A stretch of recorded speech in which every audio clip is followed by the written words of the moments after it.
Hello, this is Alexander Duryee, the metadata archivist from the New York Public Library and the co-chair of the SNAC Technology and Infrastructure Working Group along with Iris.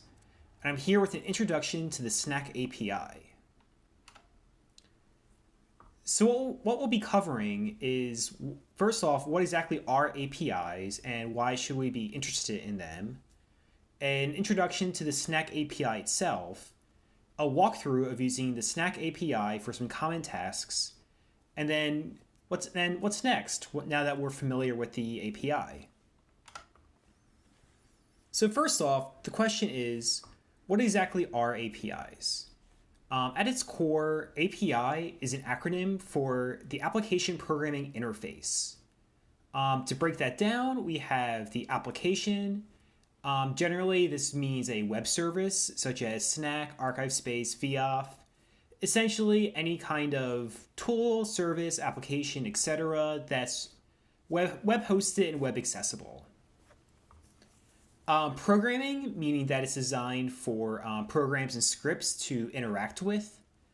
More on that later. And interface, being that it's a method of communication. So if we put this all together, we end up with a programmatically accessible endpoint for web services. And there's a couple of reasons why that's interesting and exciting for us. So within the context of SNAC, the SNAC API allows for essentially programs and scripts to use all of SNAC's searching and editorial functions. So anything that you could do via the user interface, by going through the editorial interface, clicking through, searching, editing, etc., we can do it all via the API. And just as an example of what this means for us, we can see across the top of this record that through the editorial interface, we can call up more information, see the revisions to the record, see sources, export various data formats, make edits to the record, or check it out for editing later. And all these things that we could do via the editorial interface, we could also do via the SNAC API. So if the two interfaces are so similar in function, why would we ever want to use one over the other? So the editorial interface was designed from the ground up to be optimally used and for people. So for example, as humans, we could go in, make changes to records, search for what we need, go in, see all the fields that we could use, create new data, make changes to data, so on and so forth. And if we have any questions, if there are any questions about data validation, the interface is very clear on that regard. With things like visual cues, human readable errors as to what's going on, so on and so forth. So the editorial interface is ideal for things that would be very, they require a lot of creative work and will be somewhat, a lot of new data being created. So for example, if we're creating brand new SNAC records for people, we would want to do so via the editorial interface, where we have the entire array of SNACs sort of laid out in front of us for working with. Whereas the API, on the other hand, being a programmatic interface, is best used for automatic uses. So if instead of creating single brand new records, we instead wanted to process many records very quickly, then the API becomes very powerful for that, since with it being a programmatic tool. But on the other hand, with the API, it requires that you're already very familiar with SNAC's internal data model and its various API calls and uses. And the errors that provides are written from the perspective of the application and not so much for ease of human use. So for example, if you're missing, say, one field out of a record, you may get an error back saying, well, the whole record's bad. And while that's true from the perspective of the system, it's very difficult to work. it can be very difficult to work with as a human being. So that being said, okay, there are pros and cons to the API, so why would we ever want to use it? So the API is ideal for if you have to do lots of changes, lots of very similar changes at once, or if you have lots of pre-made data that needs to be fed into SNAC quickly. So let's say, for example, that we have a whole bunch of entities that we got out of, say, NAF, and we have complete records for them coming from the NAF and our local information. We could use the API to take this sort of pre-made data to wrap it up into a SNAC-friendly format and then submit them very quickly to the system instead of having to go in and then copy paste a whole bunch of data over many, many times and then submit them one by one. Alternatively, if we know that, say, for example, we've created lots of new collections since we've last refreshed our SNAC data, and we want to add in relationships from people who exist in SNAC to these new records. Again, that would be very tedious to do manually, since you have to go in, open every single record, create new resource relations, and so on and so forth. Instead, we could use the API to do this very quickly by saying, here's the identifier for the new resource. Here are all of the entities we need to link to it. So we're going to do this programmatically and do it very quickly instead of in a way that's not at all labor intensive. Similarly, let's say that we did a whole bunch of work in Wikidata and we have all these new Wikidata identifiers that we can now attach to people. We can use the API to quickly update records with these new identifiers by slotting them into the existing SNAC record. Or, most ambitiously, if we want to integrate an existing metadata application to SNAC, the two applications would communicate via the API. So this way, changes made in one system would be sent via the API into SNAC or to and from SNAC, and then the systems would always be synchronized.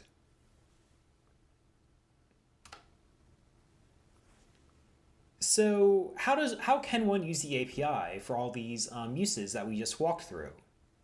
So there are a few ways to go about this. One is one that you'll commonly see in API workshops, which is using direct HTTP commands. So if you ever had to, say, use a tool like curl to type in a API command, if you've ever gone through an ASpace workshop, it's very similar. You can use the API directly via the command line. Alternatively, there are graphical API clients like Postman, which are very similar and are very useful for demonstrating how to use the API and also for testing various API functions. And for today, we'll be using Postman since it's cross-platform and somewhat intuitive to use. And most powerfully, you can use the SNAC API by writing API calls directly into a scripter program. So that we could say, for example, you could process lots of data via, say, various XML parsers over, say, MARC authorities, and then use your script to make an API call and then send the data directly into SNAC without a sort of interstitial step.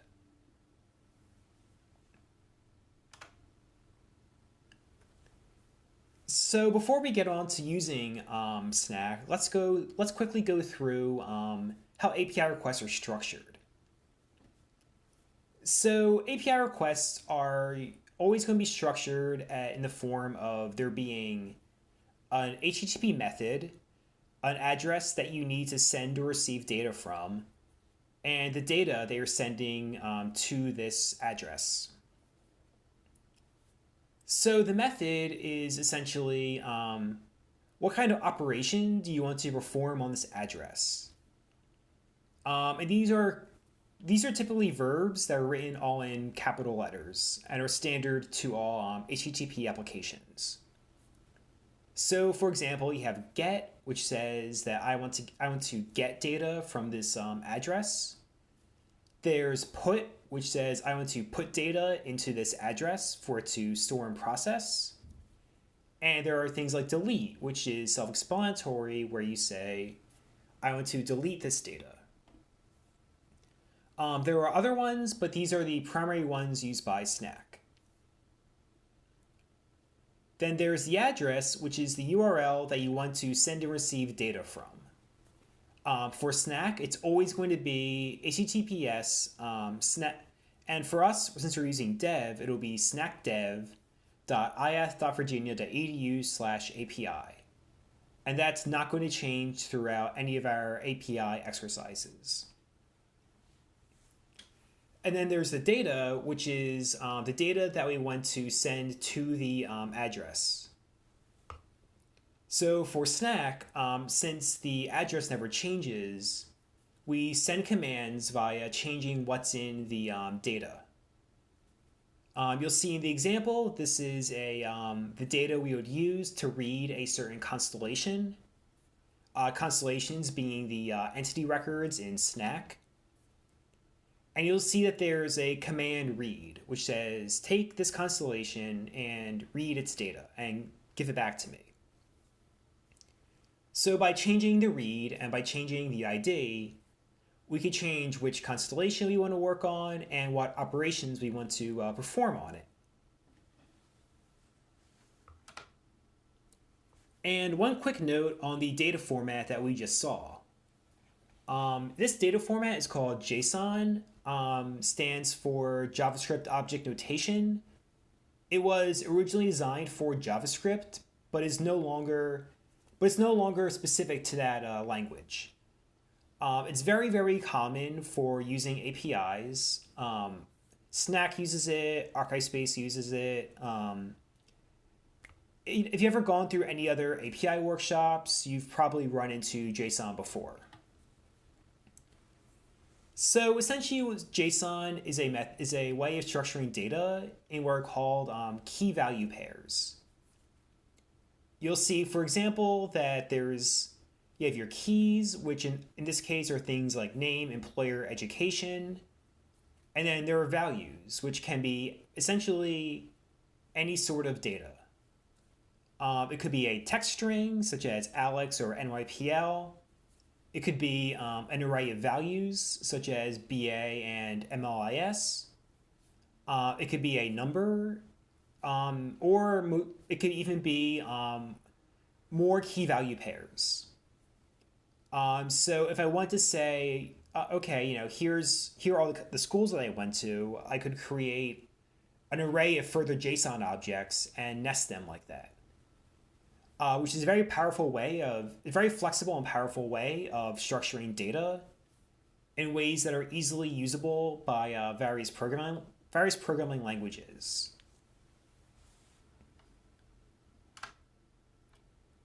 So with all this being said, and all these functions within SNAC, how can we put this all together? And one last note before we move on to the demo is that you may notice that the site looks a little different than we've seen before. And the reason for that is that we'll be working on the development server of SNAC instead of production. The dev server is designed for testing out new features, trying out various data operations, exploring new features as they come out, trying out the API, so on and so forth. The data on development is not permanent. It's not supposed to be permanent. So if you go on and you make a mistake and you accidentally delete a record or overwrite some good data, if it's on development, it doesn't really make a big deal. Since the data is going to be overwritten with fresh data from production at some point regardless. Whereas on production, the data is quote-unquote real. This is what researchers will see. This is what's going to be used for anybody poking around SNAC, using it to say do network graphs, to discover collections, so on and so forth. So if you're not careful, it's very easy with the power of the API to make lots of unexpected changes. So if you're going to use the API on production, do so with the absolute utmost care. Only do it if you are 1000% certain that your API process is not going to have any unexpected changes. For the most part, you should always be using the API on development to ensure that, if everyone makes mistakes, I've certainly made plenty. And if it's on development, then it's not a big deal. So let's say that we want to go through a common task of searching for a SNAC record and calling up all of its information via the API. We could easily do this via the editorial interface, but we'll do it through the API to demonstrate what various commands look like and various responses. So before doing anything else on the API, the first place to always start is once you're logged into SNAC, if you go up under Help and REST API commands. And this will call up the list of all of the various API commands that are available via SNAC. And they're organized by type, so you have discovery, reconciliation, views, modifications, so on and so forth. So we want to run a search to see if we can find the record for Lou Reed. So the first thing we'll do is under Discovery, go to Search Constellations. And you'll see that we have a list of the command, which is search, the various parameters that it takes, and what we can expect out of it and its return values. And for each case, there's always a basic search example, which provides the all the required fields that you need and examples of them, and an example of what you can expect to get out of your request. So based on what we saw from the documentation, we can create our search request via the API. So via Postman, you'll see that we have the address, which is always going to be snacdev.iath.virginia.edu/API/ for any API calls against the development server. You'll never have to change this particular field. In addition, you'll see from this dropdown of various request types, we choose put, since put is what every call against SNAC uses. It doesn't use get or post, which you may have seen elsewhere.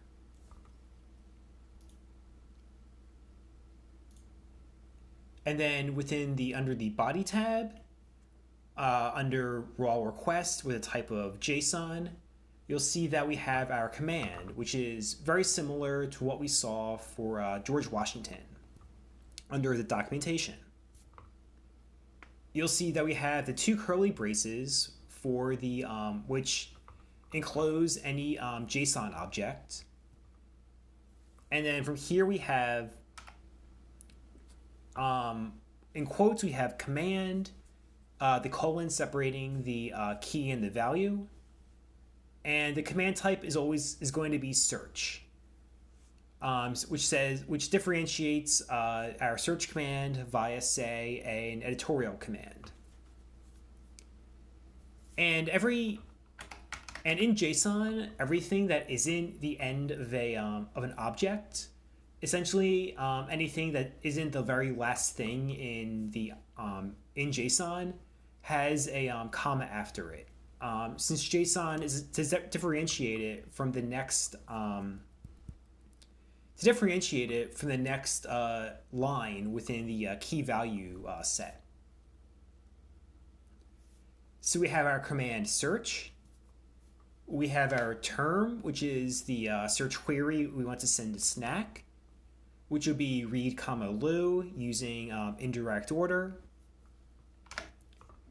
We have the entity type of person, since he's a person. We have count, which is the maximum number of results that we want returned from our query. So even if, say, there were 1,000 search results, we wouldn't be overwhelmed by how many we get back. We'll only want the first 10 to sort through. And the start command, which essentially says how many results from the top do you want to search through. So if, say, we want to do a deep search somewhere very deep within the results, we could use start to say, let's start 50 results back, for example. So if we take this and we hit send, we'll send a request. We'll see status 200, okay, that's a good start.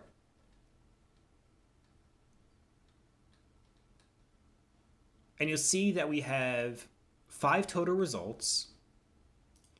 And in this array of results, we have one JSON object for each search hit that we have. So if we go through, we have data type constellation, meaning that's a person. We have the permanent address for this entity.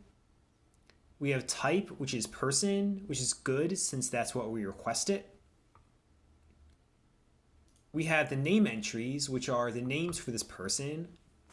And we see that we have the name entry of Lou Reed, which is exactly what we requested. The preference score of 99, which is very promising, means that's a good hit. The ID for not for the record, but for the name. And the version, which is what SNAC uses to keep track of how many edits have been made and which version we're on for a given record. We'll get more into version later, but it's very important for tracking changes to a record. We see that the ID is 1509594. The version is 113.25162, and there are 5 resources associated with this person. So this seems like a pretty good search hit, but let's keep going. We see we have the name entry for Mary Lou Reed, who is not who we're looking for. We have Lou Reed Middlebrook, who's not who we're looking for. Cindy Lou Reed, and Betty Lou Reed. All very interesting and accomplished people, but not who we're looking for today. So now that we found the identifier for the record we want, now we have to send a query against SNAC to go retrieve it. So before we move on, let's see what happens if we do the same query, but we have errors in our JSON request. So we'll go up, and let's say that we don't provide the entity type. We'll run the same query, and we get this big, horrible looking error. It looks awful, but 99% of the time with a SNAC API, all it means is that there was an error in your JSON. That you're probably, say, missing a field, for example. Alternatively, let's say that our JSON is malformed. You'll see that Postman provides this useful error validation to make sure that your JSON is well formed before you send it off. And if we do send it off by accident,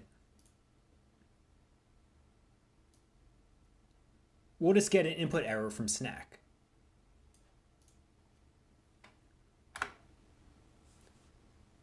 And alternatively, let's say that we forgot a different required field.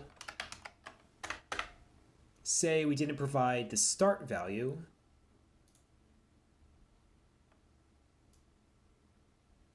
we'll just get the time that it took to render the result, but you won't get the result itself, which is somewhat frustrating. But again, it just means that we have to revisit our search query. So going back to our discussion before, what this means, essentially you can see that, again, while the API does let you do a lot of powerful things, it's not the best it can be very difficult to sort of try things out just for experimentation, since the errors can be somewhat obtuse. Since, for example, it may make sense, the application, to say, well, you didn't tell me where to start, so I'm not going to give you any results back. But as a human being, it can be somewhat cryptic and frustrating. So let's go back to actually getting the Lou Reed record, which is right here. So let's copy this out.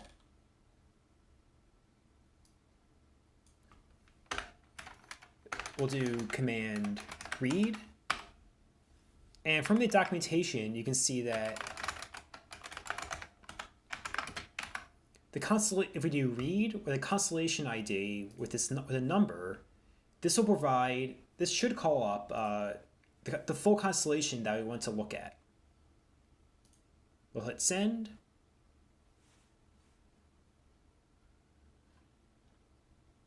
And success.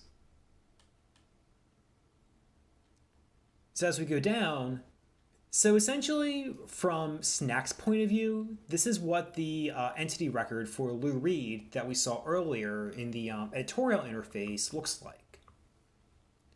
You'll see that we have various the name entries have various parts and components, all of which have identifiers. We'll see that there's SNAC control metadata for everything, which is used to track sources, things like where things came from, when things were created, so on and so forth. And you can see that even though the record itself didn't look very complete when we saw it in the editorial interface, you can see that there is an awful lot of data going on in the back end. Here we have relationships with sources and targets, same as relationships, resource relationships.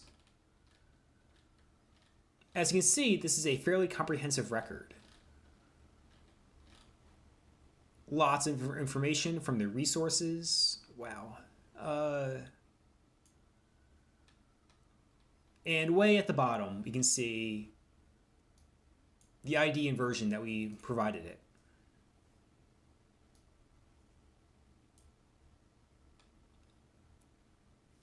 So again, while this provides a lot of information and fields that are very useful for a system that's trying to manage these very complicated records, a lot of it isn't necessarily useful for human editors, which is why a lot of it just isn't presented in the editorial interface. But with the API, you can sort of look behind the scenes and see everything that's going on regarding data formats, how things are stored, all the various fields that go into even just the name string. Has a lot going on the back end. So now that we've seen how the API works and what we can do with it, so where do we go from here? So the first step is going to be trying out the API for yourself. The addresses that were provided via the tutorial should be available without any sort of login or authentication. You can try it out immediately from your computer. And once you're more comfortable with it and have tried it out a bit, you can start exploring the documentation and tutorials for the API. So SNAC provides, via the URL provided, a list of all of the various API commands and various request forms that it takes, and as well as a list of all the things that you can do via the API. And for more advanced use, the SNAC team has provided some tutorials via their GitHub repository, which shows examples of more advanced operations with the API. And if you have any further questions about the API, or maybe say, you've tried it out for a bit and maybe have some ideas about where it can go from here, you could always contact Mira Iris with any questions or comments about what you've seen. And thank you, and I hope you have a lot of fun trying out the SNAC API.